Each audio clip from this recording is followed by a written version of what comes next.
AGARTHA, Empire of the Hollow Light, Episode 4. The breaking of the hollow sun had never flickered, not once. Not since the first light ignited AGARTHA's sky beneath the earth. It was not a sun in the surface sense, but a living sphere of radiant vril energy suspended in the vault of illumination. Its pulse gave warmth to floating gardens, its song fed the crystals of, and its harmony kept the ancient beasts from turning wild. But now it flickered. A momentary blink, a shadow across its golden surface, then another. Light-forged sentinels rushed between towers. Elders sang counter-frequencies to stabilize the weakening glow. Nothing worked. The hollow sun, source of all order, rhythm, and life, was breaking, and AGARTHA knew fear. Kellen stood at the pinnacle of the Nine, looking up through the translucent dome around him. Panic surged like a flood. "The spiral did this," whispered Yana, now captain of the Skywalkers. Her staff flickered with energy, but her eyes betrayed the storm within. When Nymar corrupted the throne, he disrupted the vein channels. Now the sun can't feed. "Then we find the blockage," Kellen said, "and we clear it." But it was more than that. Deep down, he knew it. He had gone beyond it. AGARTHA is out of tune, its unity broken. Idrin too, though his eyes betrayed uncertainty.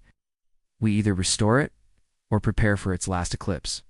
At first, statues of old lumen-bearers wept crystal tears, cracked and faded. The silence was total, not peaceful but accusatory. One image had burned itself onto the vellum, a surface world aflame. A realm spoken of in myth, unreachable even by the Skywalkers. A place so deep it whispered directly to the bones. Symbols uncoiled from its pages, weaving into the air. They struck the dark strands, and the core screamed, not in fire, but in memory, devoured by echoes of what had been forgotten. Ancient Atlantean artifacts had begun to resonate in remote vaults.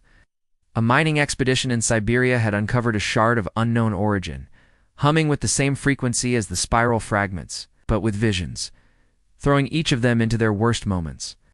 And in the jungles of the Amazon, a group of Lemurian descendants had vanished near a site once marked by AGARTHAN glyphs. And in the center of the chaos stood a figure wreathed in spirals and flame. The codex had changed again, no longer just recording, but reacting. Its pages pulsed with dread. At its center floated a glowing orb, the seed flame, barely lit, encased in a web of dark strands. "Nymar," he charged, and the chamber exploded into motion. He had not vanished into the spiral. A breach had opened between worlds. Its form shifted constantly. Wings of mirrors, claws of broken memories, a mouth that dripped whispers.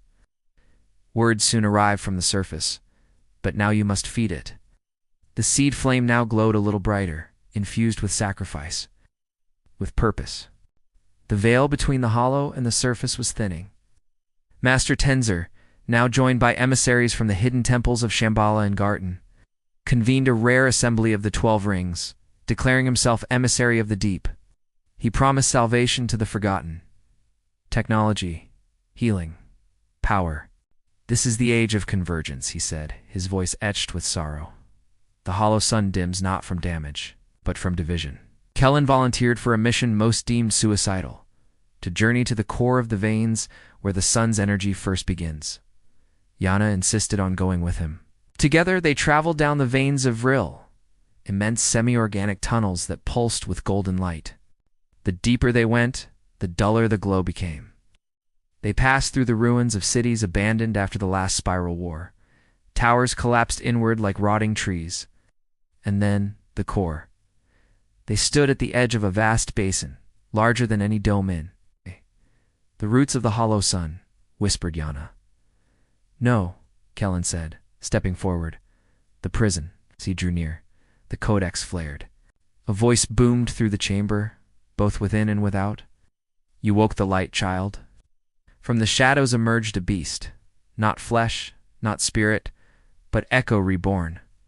A guardian once designed to keep the spiral sealed, now corrupted. Kellen drew the prism blade, the weapon forged from the flame of Vril. Its edge sang with light. Yana launched skyward, striking from above, while Idron hurled spears of compacted thought.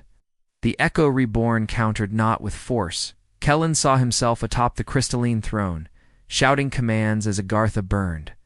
Yana saw her people dying in the skyfields, betrayed by her own hesitation. Dymentionz saw Neymar, not as villain, but as the brother who once shielded him from death. But Kellen, through sheer will, cut through the illusion. With one final strike, the prism blade plunged into the heart of the dark web. The chamber cracked, and the hollow sun flared. Not fully. Not yet. But enough. Enough for the light to begin flowing again. Enough for to breathe. The battle had a cost. As the chamber stabilized, Dymentionz staggered, wounded beyond healing. He fell into Kellen's arms. "Stop him," he whispered. "Don't just protect the light. Wield it." Then he faded, his body turning into light and memory, absorbed into the core. Kellen stood, grief burning behind his eyes, returning to the trio. Now, too, brought the news. The hollow sun was holding. But Neymar was not done. He had emerged on the surface, not in secret, but in splendor. And many believed him. The world above, fractured by war and fear, opened its arms. AGARTHA had hoped to remain hidden.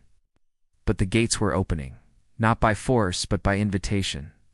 Kellen, weary but resolute, opened the codex once more. Its final page now bore a single word: choose.